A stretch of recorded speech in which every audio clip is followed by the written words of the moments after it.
The courtroom was busy that morning.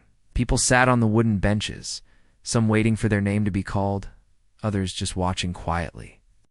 It was the kind of day where everyone seemed tense. Some people were nervous about the judge, some were worried about money, and some just wanted the whole thing to be over with. Inside the courtroom, there were all kinds of people. Old, young, white, black, dressed in suits and dressed in jeans. But one thing was clear. No one expected what was going to happen that day, officer. Travis McNeil stood near the front of the courtroom. He wasn't there to testify or deal with a case. He was just assigned for basic security, making sure everything stayed calm. Travis had worked in the department for over 10 years. He was tall, strong, and had a square jawline that made him look like a movie cop. But under the uniform, Travis had a reputation. People said he had an attitude, especially toward minorities. Some said he was rude. Others said he was dangerous. But most just avoided him. Travis thought of himself as someone who didn't take nonsense. He believed respect had to be earned, and most people didn't deserve his. Especially people who looked a certain way. He never said it directly, but his actions often spoke louder than words. And that day, his actions were going to become a turning point. A woman walked into the courtroom, quiet and calm. She wasn't flashy, but she wasn't invisible either. She wore a neat black blazer, clean white blouse, and held a slim folder. In one hand, her skin was dark and smooth, her posture straight. Her eyes scanned the room like someone who had seen many courtrooms before. But she didn't speak to anyone. She just looked around and slowly took a seat near the back row, right next to the aisle. Travis noticed her. You didn't recognize her. And to him, that was reason enough to assume she was just another one of those people, maybe here for a hearing, or maybe just someone's girlfriend. He didn't ask. He didn't wonder. He just assumed. And his assumptions always came with attitude. A few minutes later, Travis was walking through the courtroom, making sure nobody had phones out or was causing problems. As he walked past the row where the woman sat, he said in a loud voice, "You can't sit there. This row's for staff." His tone was rude, not polite. The woman looked up at him. She didn't frown. She didn't smile. She just looked into his eyes for a moment. Calm. Still, Travis didn't like being stared at. He raised his voice. I said, "Move. Now." Still, the woman didn't move right away. Not because she was trying to challenge him. She just didn't seem in a hurry. She calmly began to gather her things. But that wasn't fast enough for Travis. Without thinking twice, Travis used his boot to push her small bag aside, but not gently. The toe of his boot kicked her bag and lightly struck her leg. Not a hard kick, but firm enough that the people sitting nearby gasped. Some turned to look. A few covered their mouths. It wasn't a mistake.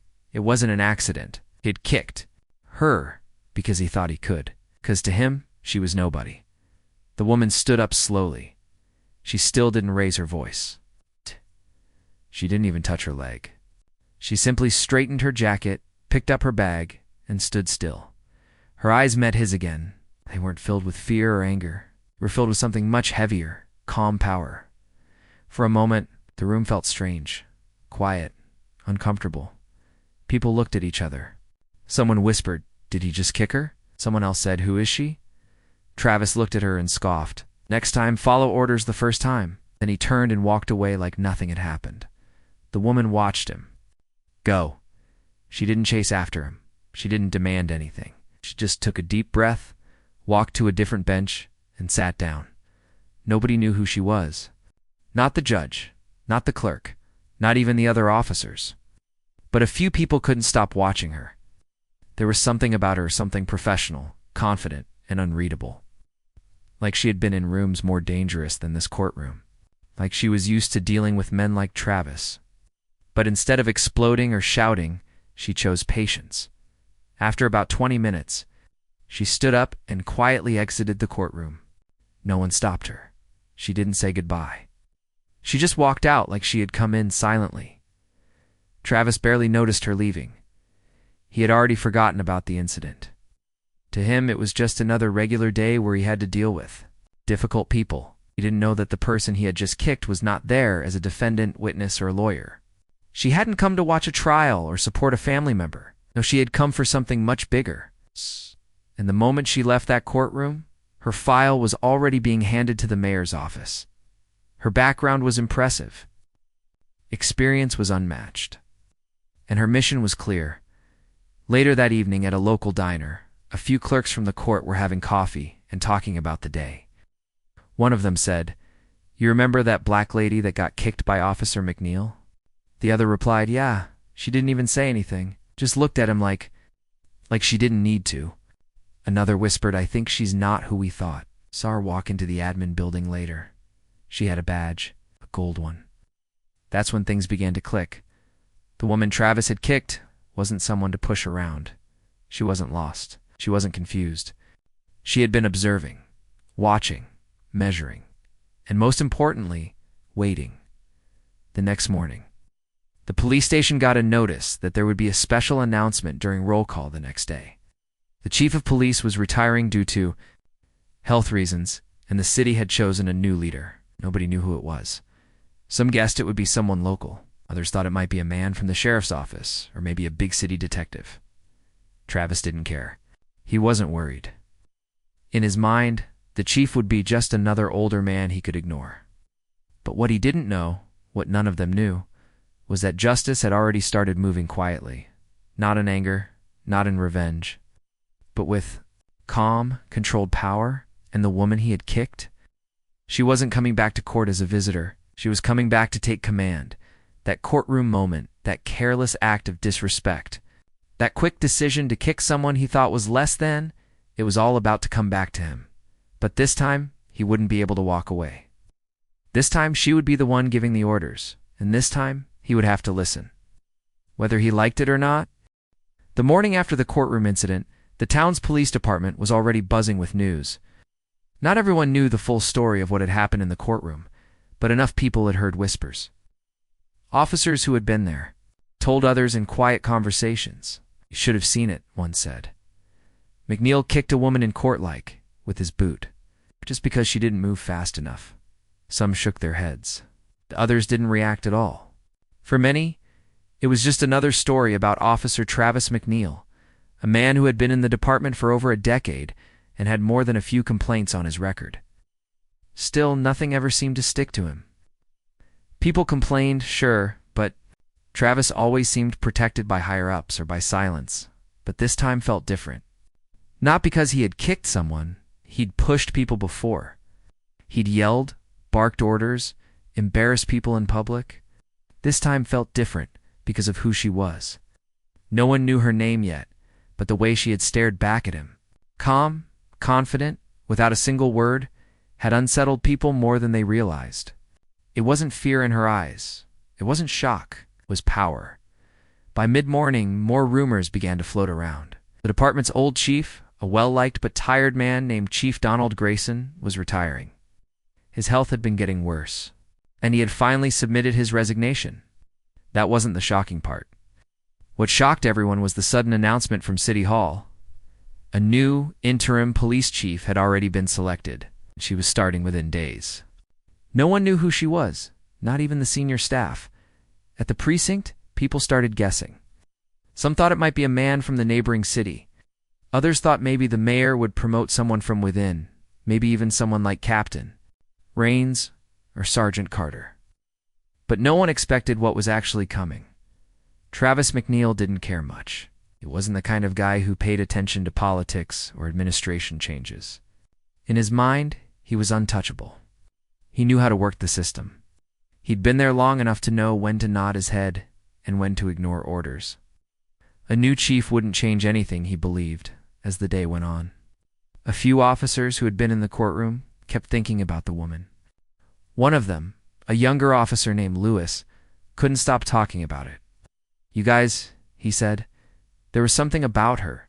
She wasn't just some random person. She had control. She wasn't scared of him at all." Officer Martinez nodded slowly. "Yeah. And did you see the way she didn't react? Like she's dealt with people like McNeil before? She wasn't angry, just patient." Somebody else added, "You think she could have been—" "Someone official," Lewis replied. She wasn't dressed like a lawyer or a regular citizen. She had that federal look, like she used to work for something bigger. People laughed. At first, "You think McNeil kicked an FBI agent?" someone joked. But no one could deny the strange feeling that had filled the room when she stood up. The silence, the stares, the way even the judge paused, unsure of what had just happened. It wasn't normal. It was something else. That evening, Chief Grayson's retirement was officially posted on the department's internal network. There was a short message. Effective immediately, Chief Grayson is stepping down due to personal health issues. A new interim chief has been selected by the mayor's office and will be introduced to the department at the official roll call briefing tomorrow morning. All staff must be present. Most officers brushed it off. Travis barely gave it a glance. He sat in the locker room that evening, laughing with a couple of his regular buddies, another paper pusher in charge. He said, "Long this one lasts." But not everyone was laughing. Officer Lewis checked the message twice. Something didn't sit right with him. He remembered the woman's steady eyes, her quiet strength. He had seen that look once before in a documentary about women in federal law enforcement. The kind who led undercover teams and made men twice their size fall in line. He turned to Officer Daniels, an older but sharp patrolman who didn't speak much. "Daniels, did you see the woman McNeil kicked?" Daniels nodded. "What do you think?" Lewis asked. "Was she someone?" Daniels looked at him for a second and said, "We're about to find out." The next morning came fast. The department's main briefing room was packed with officers. Uniforms clean, boots polished. The room was louder than usual. People were curious. Some were nervous. Everyone wanted to know who the new chief was. Travis walked in last, as usual, had a coffee in one hand and sunglasses in the other. "Let's get this over with," he muttered. At the front of the room stood the mayor and a few members of the city council. The mayor, a well-dressed man with a soft voice, stepped up to the podium. "Good morning, everyone," he began. "Thank you for joining us. As many of you know, Chief Grayson has served this department with dedication for over 25 years. His retirement is well-earned, and we wish him all the best." People clapped politely now. The mayor continued. "We are entering a time of change, not just for this department, but for this entire city. We need strong leadership, someone with experience and a deep understanding of justice, fairness, and reform. We searched long and hard, and we found someone who meets those values. Someone who has led task forces in urban areas, worked with federal agencies, and understands both street work and policy." Travis rolled his eyes. "Probably some XD guy from Chicago," he whispered to the officer beside him. "And so," the mayor said, smiling, "it is my honor to introduce to you your new interim police chief, Chief Alexandria Royce." And then she walked in.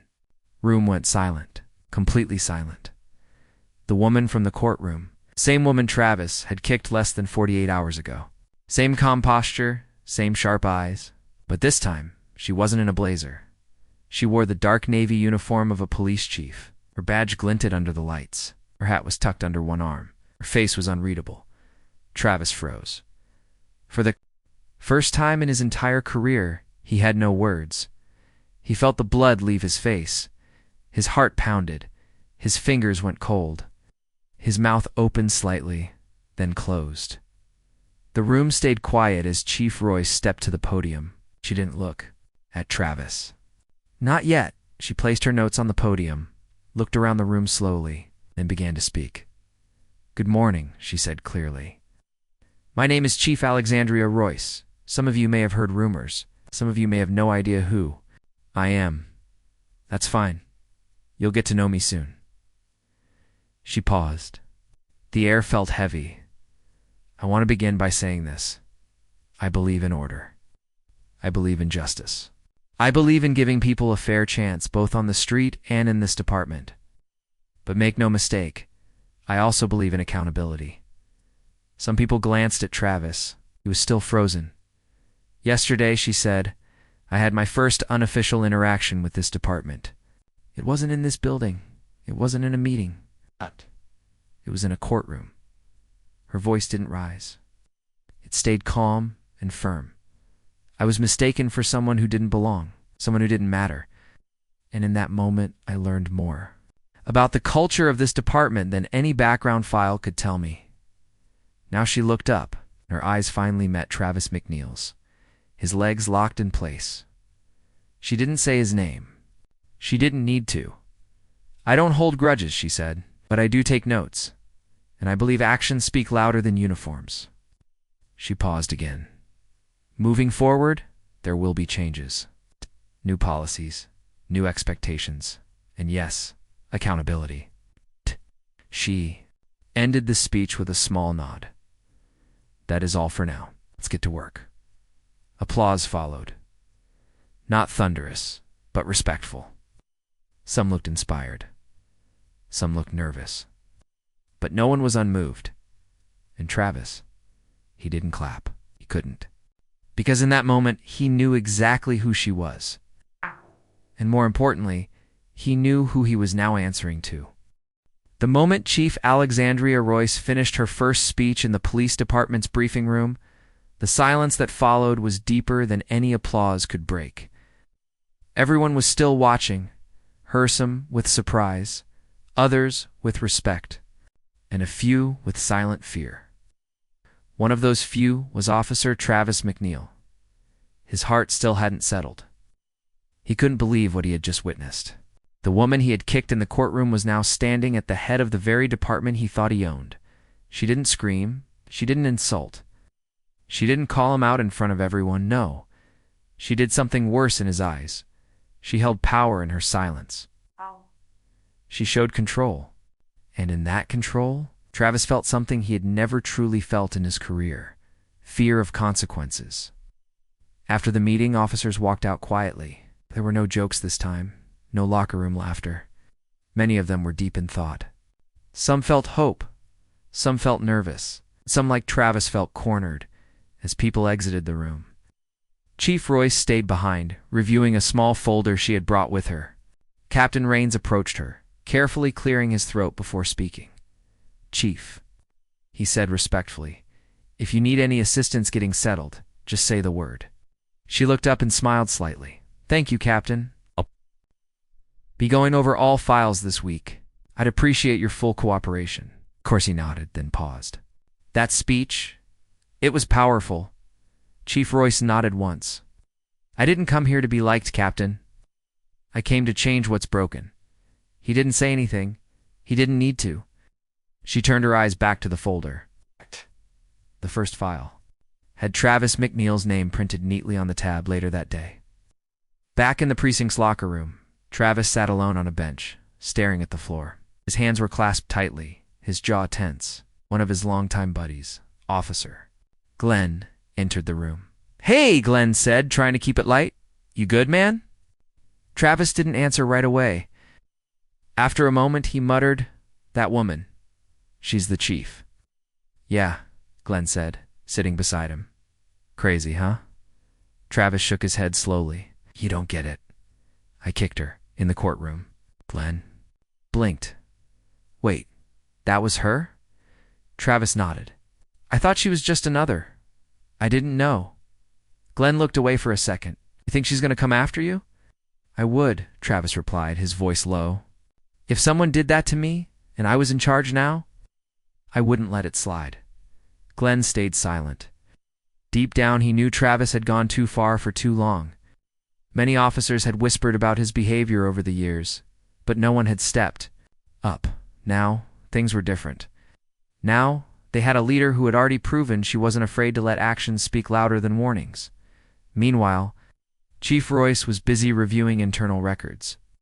She spent the next few hours in her new office, reading through officer histories, citizen complaints, internal investigations, and body cam reports. Her expression remained calm, but her eyes were sharp, focused, and scanning every detail. She paused when she reached McNeil's file. It was thick, too thick. There were multiple complaints: excessive force, disrespect toward civilians, targeting certain communities during patrols. Each time, the file ended with a similar phrase: "No further action taken." Chief Royce placed the folder down and stood up slowly. She walked over to her window and looked outside at the city below. She had worked in bigger cities, tougher neighborhoods, and more dangerous situations. But what she saw in this town wasn't just one bad cop. It was a system that let bad behavior grow like weeds, and now she was the gardener sent to clean it up. By the end of the day, she made her first move. Travis received a formal memo in his department email. He was being summoned for a 101. Meeting with the new chief the next morning? No explanation. No topic mentioned. Just a time and a place. He stared at the screen for a long time. His hands began to sweat. At home that night, Travis didn't sleep well. Every sound in the house startled him. He kept going back to that moment in court, the calm look in her eyes. She hadn't even raised her voice. She had let him hang himself with his own rope, and now she held the other end. The next morning came too fast. Travis dressed slower than usual. His uniform felt tighter, his boots heavier. As he walked into the station, he avoided eye contact with other officers. Some smiled at him knowingly. Others said nothing. The entire department had heard by now. The rumor had spread like wildfire. When he knocked on the chief's office door, he had to swallow twice before speaking. Officer McNeil reporting. Enter came her voice, firm but calm. He opened the door slowly and stepped inside. The room was neat, single badge on the desk, framed photo of a woman in uniform, shaking hands with the president. And there she was, sitting behind the desk, flipping through his file. "Have a seat," she said. He sat down, straight-backed, nervous, Chief. She held up her hand, cutting him off gently. "I know who you are, Officer McNeil. Read your file. I've seen your body cam footage. I've spoken to officers who worked with you." He nodded slightly, trying to keep a blank face. She looked him directly in the eyes. "Do you know why you're here?" He cleared his throat. "Because of the courtroom incident?" "Oh," she said.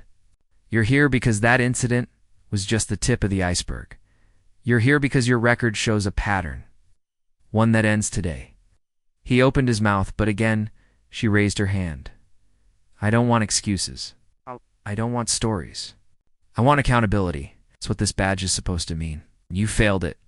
Travis looked down. "You've had multiple chances. You've been protected. But not anymore. I'm placing you on internal review, effective immediately. Until then, you are suspended with pay. Yeah, you are not to wear your uniform, carry your weapon, or enter active duty zones." He looked up, shocked, suspended. She nodded. "Consider it generous. Because if I had the authority to fire you today, I would." He stood up slowly, face red. "Chief, I was just doing my job." "No," she said quietly. "You were doing what you thought you could get away with." The room fell silent. After a few long seconds, she spoke again. "You may leave." Travis turned and walked out. Not a word, not a glance back. The whole department saw him walk out of the chief's office, pale and silent. He didn't say anything. He didn't have to. His silence told the whole story. For the first time, the power he held over others, especially those he looked down on, was gone. Chief Royce spent the rest of the week reviewing other files.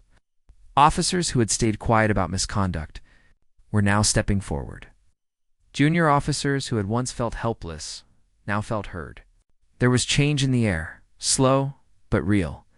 She didn't need to shout or slam her fist. Her presence, her actions, and her calm control were enough. She was the storm that didn't need to thunder. She simply moved through the department, making sure everyone understood things were going to be different now. One officer. Officer Lewis said it best during a coffee break. She didn't just walk in here to lead. She walked in here to clean house, and if McNeil can get benched, anyone can. People nodded. No one disagreed. Travis, now sitting at home, waited for the results of the internal review. But deep down he already knew. His reign was over. His badge no longer gave him power, because the woman he had once kicked like she was nothing had now risen above him in every possible way. And she didn't need revenge. She had something better. The truth. And the badge to back it up. After Travis McNeil left Chief Royce's office, suspended and silent, the entire atmosphere of the department began to change. Some officers still couldn't believe what had happened. Others felt like it was long overdue. But one thing was clear. To everyone, Chief Alexandria Royce was not going to be another quiet leader who ignored bad behavior. She had only just begun her work, and already no rules were being rewritten.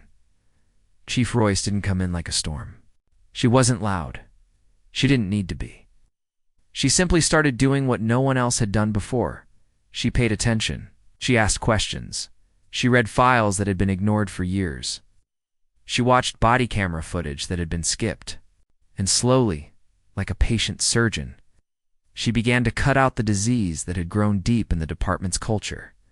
She didn't go after everyone, not all at once. That wasn't her way. She chose her moves carefully. She talked to people.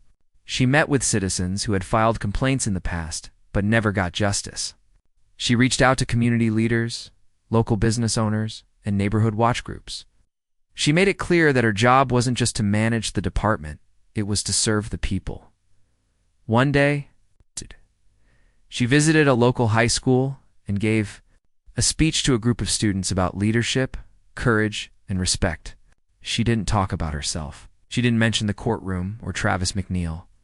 But every word she spoke came from real experience. The students listened closely. Many of them had never seen a black woman in a police chief's uniform before, let alone one who looked at them like equals. While she worked hard to build trust outside, she also kept a close eye on things inside the department. She had created a small, internal unit made of trusted officers who had shown honesty and courage. Officer Lewis was one of them. So was Officer Martinez. These were the ones who had seen the problems and wanted things to change, but had never been given a voice before. With their help, she started reviewing more cases.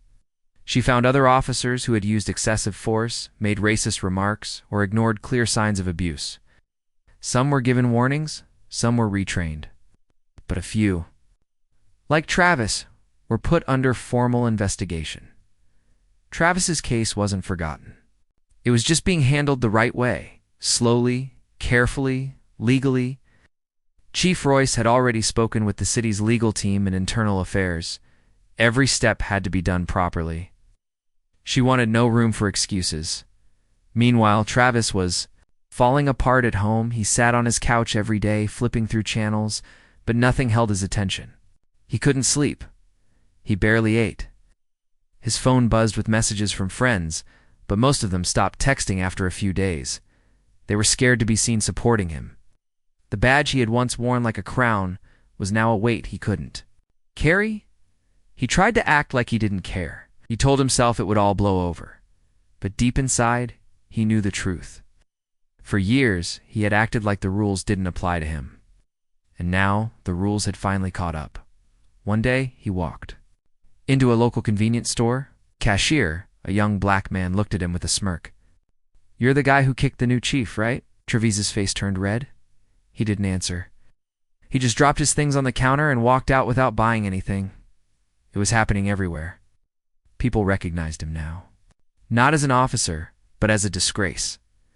Back at the station, things were changing fast. Officers were showing more discipline. People who used to stay silent about problems started speaking up. Chief Royce had made it clear, if you see something wrong and ignore it, you're part of the problem. One afternoon, Chief Royce held a private meeting with her small reform team. She sat at the head of the table with Lewis, Martinez, and two community members sitting across from her. "I want to talk about culture," she said. "Not just rules, but the culture we allow to grow inside these walls." They all nodded. "We've spent too long covering for each other," she continued. "It's too long saying that's just how he is. That ends now.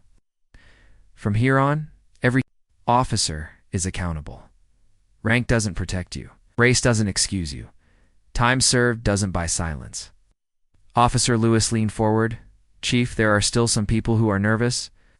They think if they speak up, they'll be targeted." Royce looked at him with understanding. "That's why we protect them. An honest officer should never be afraid.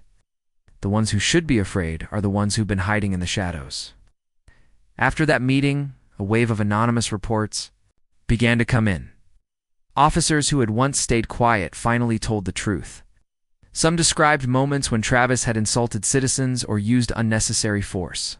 One even said that Travis once laughed after throwing a teenager against a wall during a routine stop. Each report was reviewed carefully. Chief Royce made sure that every person who came forward was protected. She didn't allow gossip or revenge. She only allowed facts and fairness. It wasn't easy. Some people pushed back. A few older officers accused her of being too strict or trying to turn the department into a school. But those complaints didn't go far. More people were beginning to believe in her, and belief is powerful. One of the most powerful moments came during a town hall meeting. Chief Royce stood in front of a large crowd of local residents. Cameras were rolling, reporters were watching. She took the microphone and looked around at the faces: black, white, Latino, old, young, rich, and poor. "I know trust has been broken," she said, "and I know it doesn't get fixed overnight. But I'm not here for show. I'm here to make this department better, safer, and more human. And that starts with admitting that we've made mistakes, that I've made mistakes, and that we're ready to fix them." The crowd applauded. One man stood up and asked, "What about the officer who kicked you?" She smiled lightly. "It's under investigation, and he's been suspended. But more importantly, the system that allowed that kind of behavior for so long, that's what we're tearing down. One brick at a time." That answer made headlines. Chief focuses on system, not just one man. Read the local paper the next morning. Back at his house, Travis read the article in silence. His name wasn't even mentioned. It hurt more than anything. Because now, he wasn't even feared. He was forgotten. A few days later, he received a letter. It was from the Internal Affairs Division. His review was complete. It stated that his actions in the courtroom were a clear abuse of power, and his previous behavior showed a pattern of conduct unworthy of public service. The recommendation was simple: termination, effective immediately. Travis sat on his couch for a long time, staring at the letter. No uniform, no gun, no badge, no power. It was all gone, and the woman who had taken it from him, she hadn't even raised her voice. She had simply walked into the courtroom, taken a seat, and waited. Now she sat at the top, not out of revenge, but out of responsibility. The day Travis packed up his things and left the department, no one stopped him. No one clapped. No one looked twice. He walked out the back door, a man who once thought he ruled the place, now just a shadow in the hallway. Chief Royce, in her office, got a quiet message from Internal Affairs. McNeil's termination complete. She didn't smile. She didn't celebrate. She just nodded once and returned to her work, because her mission wasn't done. Not yet. There were still changes to be made, officers to guide, and a community to rebuild. But the hardest part, the first battle, was now behind her, and she had won it not with force, but with quiet strength, unshakable principles. It's a kind of power that no one can take away, respect that's earned, not demanded. Chief Alexandria Royce sat in her office, alone and quiet, the evening sun casting long shadows on the wall behind her. It had been 3 months since she took charge of the department. 3 long, hard months of listening, investigating, removing corrupt officers, and rebuilding trust. And now, for the first time since she had arrived, she allowed herself a small moment to breathe. The journey had not been easy. She had walked into a place full of distrust, silence, and fear. The department had been broken from the inside, filled with officers who had either given up or gotten too comfortable doing the wrong things. And yet, here she was, standing, strong, steady. The fall of Officer Travis McNeil had sent shockwaves through the department and the town. People had seen it happen with their own eyes. A man who once walked the halls like a lion, feared and untouchable, was now gone. Fired, no longer in uniform, no badge, no power. But the story didn't stop with him. Something had shifted in the hearts of the people after Travis's removal. Officers began to believe that real change was possible. People outside the department, the residents, business owners, students, parents, they began to look at the badge differently again. They began to hope Chief Royce didn't become the hero of the town overnight. She didn't want to be a hero. What she wanted was a department that did what it was supposed to do: protect and serve, with fairness and respect. She kept reminding everyone, "I'm not here to punish, I'm here to rebuild." Her methods were quiet but powerful. Instead of yelling orders, she walked the halls. She sat down with rookies in the cafeteria and asked them how they were doing. She stood beside patrol officers during their shifts. She listened to the radio calls. She watched body cam footage on her lunch break. She didn't miss a thing. One of the older officers made a sarcastic comment about her federal style. She didn't scold him. She invited him to her office, offered him coffee, and asked him to explain what real police work meant to him. After an hour of honest talk, the officer left her office shaken. Not because she threatened him, but because she made him think in a way no one ever had. Word got out. She was tough, but she was fair. She didn't believe in shame. She believed in accountability. Soon, the department started to shift. Officer Lewis, the young officer who had spoken up during McNeil's case, was now seen as a rising leader. Not because he was loud, but because he was brave. He had stood for what was right when it wasn't easy. Chief Royce called him into her office one day. "You're going to help me train the new recruits," she said. His eyes widened. "Me? Really? You stood up when others stayed quiet," she replied. "That's the kind of example they need." He nodded, proud and surprised. That small moment gave him more confidence than any promotion could have. Meanwhile, the people of the city began to notice the changes. Reports of police misconduct dropped. Complaints became rare. Officers were seen walking in neighborhoods, shaking hands with shop owners, talking to teenagers on the corners. The fear that once filled the air had begun to fade. Respect started growing again. One afternoon, a mother came to the station with her daughter, a young girl of about 12. They asked to meet the chief. At first, the front desk officer was hesitant. But when Chief Royce heard, she personally came out to greet them. The girl smiled nervously and said, "I want to be a police chief one day, like you." Royce knelt down to the girl's level. "Then you'll have to be strong, smart, and kind," she said softly. "Can you do that?" The girl nodded. Her mother wiped a tear from her cheek. That moment, small and simple, reminded Royce why she had taken this job in the first place. It wasn't about catching headlines or gaining attention. It was about making young girls believe they could lead with grace and strength. But not everything was smooth. There were still challenges. Some officers resisted the changes. One or two even tried to stir old rumors, trying to make her look weak or overly strict. But every time Chief Royce responded the same way, calmly, professionally, and with facts. She didn't argue. She showed results. She let the improvements in numbers and behavior speak for her. Even those who had doubted her at first now began to trust her. They may not have admitted it out loud, but they followed her lead. Somewhere deep in town, Travis McNeil watched it. All from a distance, he had moved into a small apartment. No job, no respect. His name had faded from the papers, and now he was just another man with a bad past and no future.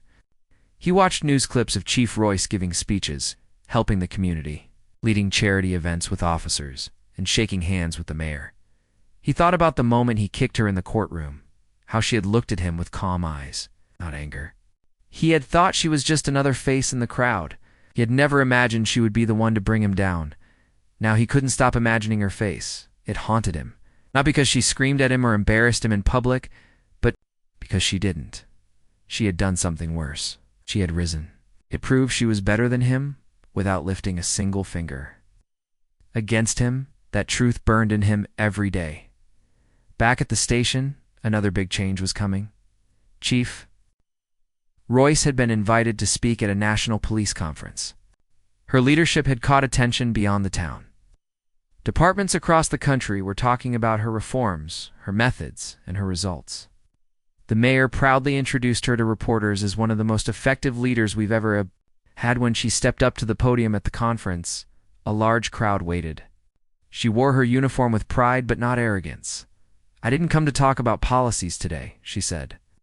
"I came to talk about people." She shared the story carefully and professionally about walking into that courtroom as a A stranger, being treated like nothing, and then rising to lead the very place where she was disrespected. I wasn't angry, she said. I was motivated, not for revenge, but for change. Her speech ended with a long-standing ovation. Later that night, back at her quiet office, she received a message from Officer Lewis. Just wanted you to know you've changed this place for the better. We believe in you. Message and smiled. That was all she had ever wanted. A place where officers believed in honor. A city where people trusted the badge again. A future where power was used to protect, not harm. Chief Alexandria Royce didn't just punish one bad cop. She redefined what it meant to wear the uniform. And in doing so, she taught an entire town that true strength doesn't come from fear, or force, or rank. It comes from calm. It comes from truth. It comes from quiet courage. And once you earn that kind of strength, no one can take it away from you.